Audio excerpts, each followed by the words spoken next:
रैन गवाई सोई के दिवस गवाया खाए, हीरे जैसा जन्म है कौड़ी बदले जाए, नाम न जाने राम का मुड़े फिर पछताए रे। गुरु रूप प्यारी साध संगत जी, आप सभी पवित्र आत्माओं के श्री चरणों में कोटि कोटि प्रणाम है। प्रस्तुत वीडियो में परम पूज्य परम संत कृपाल सिंह जी महाराज जिज्ञासु भगत जनों को श्री गुरु नानक देव जी के जीवन और उनकी शिक्षाओं के बारे में समझा रहे हैं। वीडियो शुरू करने से पहले गुरु प्यार का एक भजन प्रस्तुत है। आपसे विनम्र अनुरोध है, हमारे चैनल को लाइक करें, शेयर करें व सब्सक्राइब करें। धन सतगुरु धन गुरु रूप प्यारी साध संगत जी। कोई कहियो रे हरि आवन की मन भावन की, कोई कहियो रे पिया आवन की। आप न आवे लिख नहीं भेजे, बान पड़ी ललचावन की। आप न आवे लिख नहीं भेजे, बान पड़ी ललचावन की। कोई कहियो रे प्रभु आवन की मन भावन की, आवन की मन भावन की। कोई कहियो रे हरि आवन की। ये दो नैन कयो नहीं माने, ये दो नैन कयो नहीं माने, नदिया बहे जैसे सावन की। कोई कहियो रे प्रभु आवन की। कहा करूं कछु बस नहीं मेरो, कहा करूं कछु बस नहीं मेरो, पंख नहीं उड़ जावन की, पंख नहीं उड़ जावन की। कोई कहियो रे हरि आवन की। मीरा कहे प्रभु कब रे मिलोगे, मीरा कहे प्रभु कब रे मिलोगे, चेरी हूँ तेरे दामन की। कोई कहियो रे प्रभु आवन की मन भावन की, आवन की मन भावन की। कोई कहियो रे प्रभु आवन की।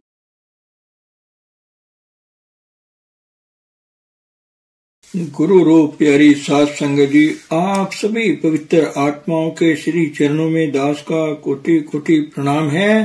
परम पूज्य परम संत कृपाल सिंह जी महाराज ने श्री गुरु नानक साहब और उनकी तालीम के बारे में जिज्ञासु जनों को समझा रहे हैं। गुरु नानक साहब सिर्फ सिखों के ही नहीं या सिर्फ हिंदुस्तान के ही नहीं बल्कि सारी दुनिया का सरमाया है। वो दुनिया के हैं और दुनिया उनकी है।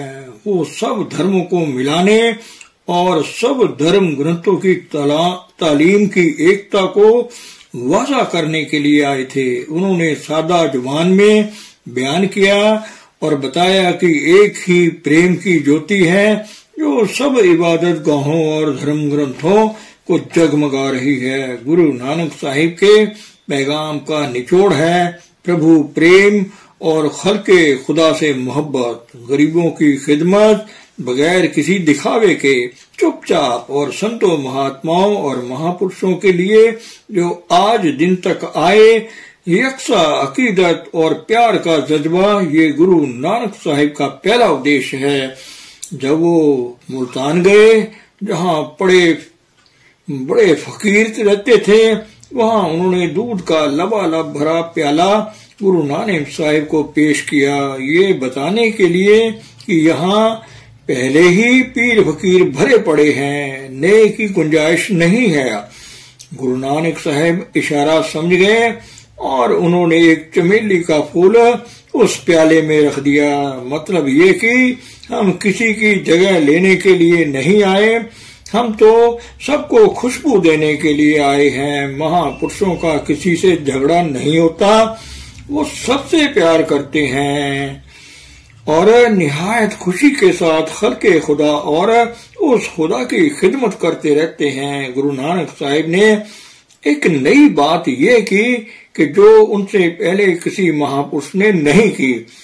वो हकीकत का पैगाम लेकर दूर दूर तक गए, बगैर किसी सवारी के पात प्यादा उन्होंने 4 लंबे और कठिन सफर किए। शमाल में वो हिमालय की बर्फानी चोटियों तक गए और वहां सिद्धों, नाथों, तिब्बती लामाओं और चीनी लोगों से मिले। मशरक में जदीद, उत्तर प्रदेश, बंगाल और बर्मा का सफर उन्होंने किया।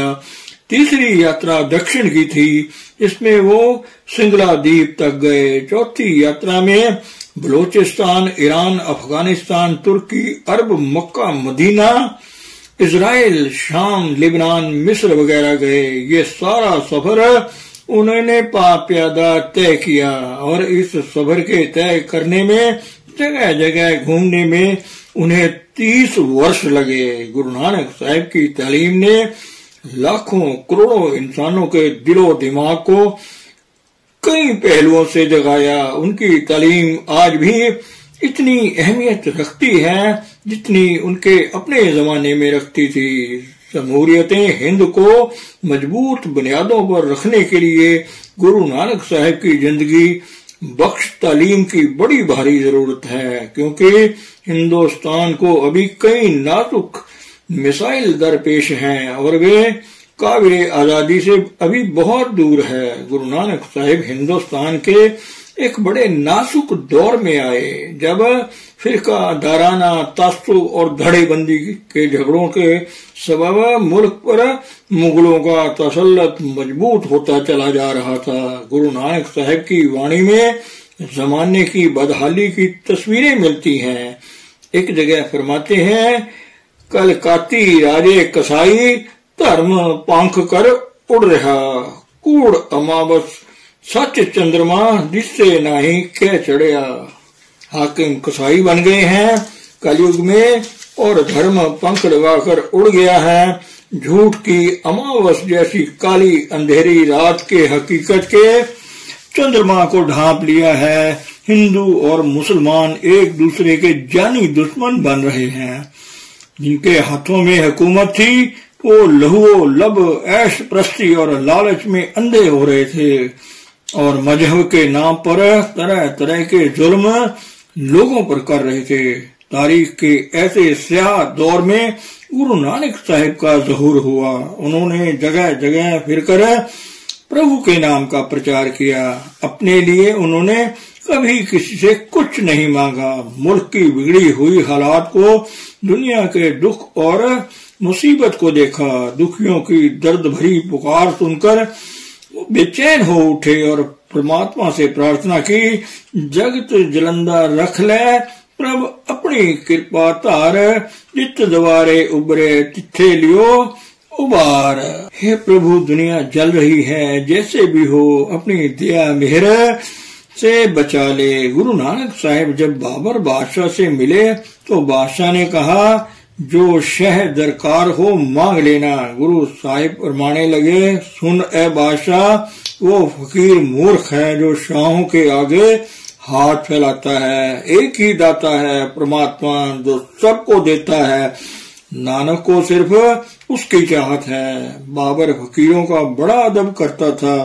एक दफा उसे खबर मिली कि गुरु नानक को कैद खाने में डाल दिया गया है। बादशाह ने फौरन उनके रिहाई के हुक्म जारी कर दिए। बादशाह बाबर को जो उन्होंने उपदेश दिए थे नसीहतनामा के नाम से मशहूर है। गुरु नानक ने कहा बादशाह से कि वो एक खुदा की इबादत करें, हर एक से अदब और इंसान का सलूक करें, नाम कहो, कलामे कदीम कहो, सत्य नाम कहो, सारे दुखों का इलाज है।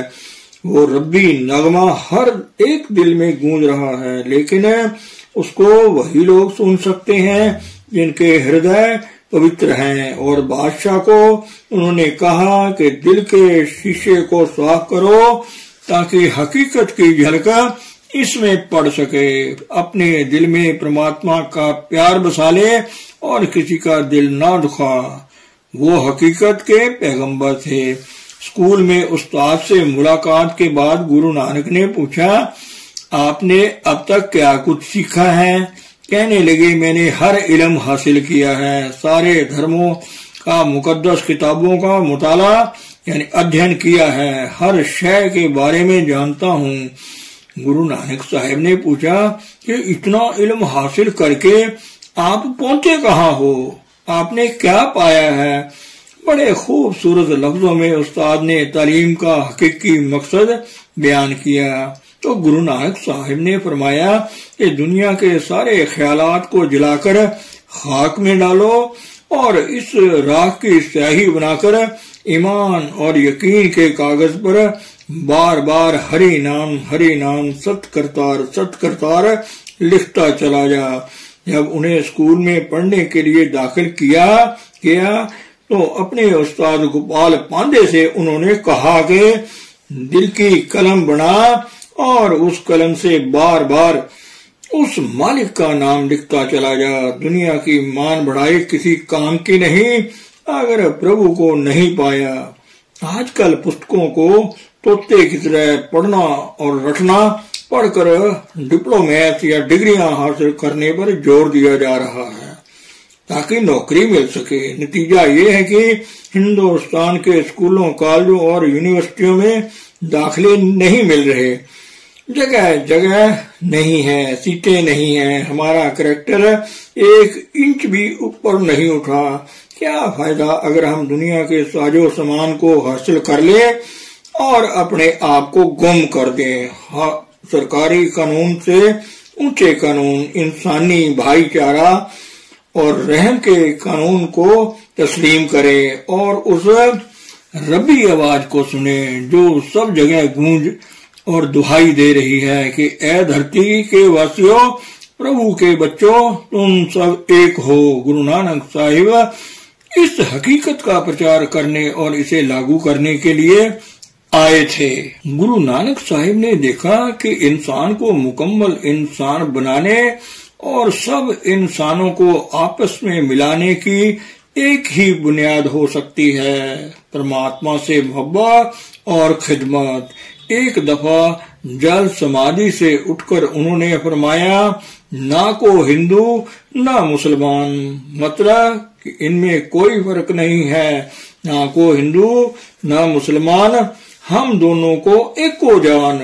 परमात्मा ने इंसान बनाए और सबको बराबर के हकूक दिए, एक ही तरह से पैदा हुए और एक जैसी शक्ल व बनावट है सबकी। इंसान का आपस में भाई भाई और बहन भाई का रिश्ता है। ऋषि मुनि जो आज तक आए उनकी तालीम का निचोड़ यही है कि किसी अनुभवी पुरुष की नजदीकी इख्तियार करके जड़ से चेतन को अलग करना सीख जाओ और जिस्म में बस रहे जीवन आधार प्रभु को प्रकट कर लो। एक रोज गुरु नानक साहब रावी दरिया के में स्नान कर रहे थे तो लहरों के तरन्नुम में एक आवाज यह कहती हुई सुनाई दी कि मैं तेरे साथ हूँ, मैंने तुझे अपना नाम दिया है, अपनी जिंदगी उस नाम के लिए लगा दे, मेरे नाम का सत्य नाम का सिमरन कर, ऐसे लोगों की सोबत कर जो दुनियावी बंदे नहीं हैं, मेरी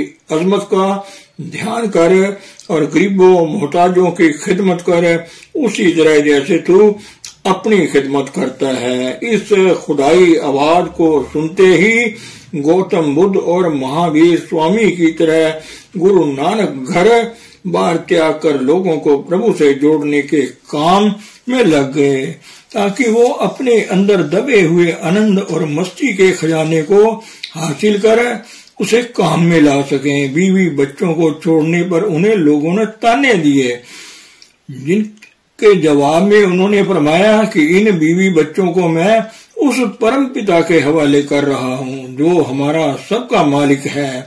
दुनिया जल रही है, मैं दुनिया को इस आग से निकालने आया हूँ जिसने सब इंसानों को लपेट रखा है। अगर हम समर्थ सतगुरु की बख्शी हुई चश्मे वातन अंतरी आंख से देखें तो हमें मालूम होगा कि हमारा जिस्म ही हरि मंदिर है, जिसमें घंटे बगैर बजाए ही बज रहे हैं, शादियाने बज रहे हैं।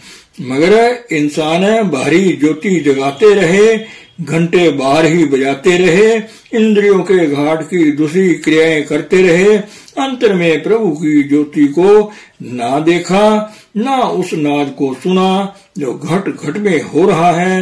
ये ज्योति का जाति तजुर्बा और आगे का रास्ता समर्थ पुरुष की कृपा से खुलता है। इस तरह सही नजरी बनने से इस धरती पर खुदा की बादशाहियत कामयाब हो जाएगी। इसी तरह सिख धर्म की मुराद ये है कि इंसान खालसा बने, जिसके अंतर पूर्ण ज्योति का प्रकाश हो गया वो खालसा। हिंदू वो जो मंदिर में ज्योति जगाता है और घंटा बजाता है, चुनांचे जिसने जिस्म के हरि मंदिर में दाखिल होकर ज्योति और श्रुति को प्रकट कर लिया वो ही सच्चा हिंदू है। सच्चा मुसलमान वो जो कोहे तूर पर चढ़कर खुदा के नूर को देखता है, कदामे कदीम और धुनी को सुनता है जो लगातार हो रही है। सच्चा ईसाई वो है जो लाइट ऑफ गॉड को, प्रभु की ज्योति को देखे और एक नई जिंदगी में जाग उठे। गुरु नानक साहब का जीवन नाम व शब्द के प्रचार और कमाई के लिए वक़्फ था। उन्होंने दुनिया को बताया कि नाम दुनिया के सब दुखों और बीमारियों का इलाज है। इसलिए गुरु नानक साहब ने रूहानियत के जाती तजुर्बा पर जोर दिया जो हमारे सबके अंदर है। वो परमात्मा का जाती तजुर्बा देने वाले रूहानियत के अलमबरदार जो मनुष्य जाति को जगाने, उसे नई जिंदगी देने आए थे। उनका उपदेश सुनकर बहुत से मुसलमान बेअख्तियार पुकार उठे, नानक की जुबान से खुदा बोल रहा है। मक्का शरीफ में जाकर भी उन्होंने तौहीद का प्रचार किया। हजरत मोहम्मद साहब की तालीम का जिक्र करते हुए उन्होंने इसी अकीदत से अल्लाह का नाम लिया। शेख फरीद अल्लाहु अकबर कहकर इनको खिताब किया, ए फरीद मेरी जिंदगी की मुराद और मंजिल जो है तो मेरी जान की जान है। एक ही सारे ताकत है जिसके अनेकों नाम रखे गए हैं, अनेकों ही उसके चाहने वाले हैं। सैकड़ों आशिक हैं, दिला राम सबका एक है। मजहबो व मिल्लत जुदा है, काम सबका एक है। गुरु नानक साहिब ने फरमाया, राजा हो या गुलाम, अमीर हो या गरीब, सब आपस में भाई भाई हैं। धन सतगुरु, धन गुरु रूप प्यारी साध संगत जी।